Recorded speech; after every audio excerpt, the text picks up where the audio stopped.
Evans, hivi ni nini ulichonitumia hapa? Kwani baba uliniomba nini? Siku hizo na utani na mizimu si ndio? Utani gani baba? Wewe umeniomba hela nimekutumia baba.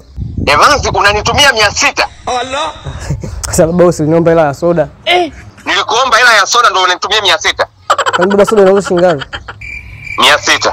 Nimekutumia shilingi ngapi? 600. Sasa hapo tofauti iko wapi? Hivi Evans mwanangu, mbona unataka kujiongeza? Mtu akikwambia mtu mzima naomba hela ya soda unashindwa kuelewa nataka nini? Ningekwambia naomba ya maji ungenitumia shilingi ngapi? Ni kwamba kweli ina maana Evans kumbe na kuonaga mjinga kwamba huigizi. Najua wewe ujinga wako kuigiza.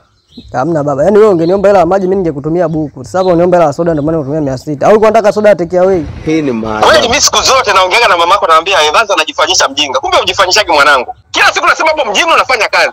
Ukaniambia vituko ni kazi unapata na hela. Unachelewa kutuma hata 700. Baba ndo 700. Hela ya soda kwa soda 700 baba. Wewe ulisikia wapi? Kwa ya mtu mzima ndio.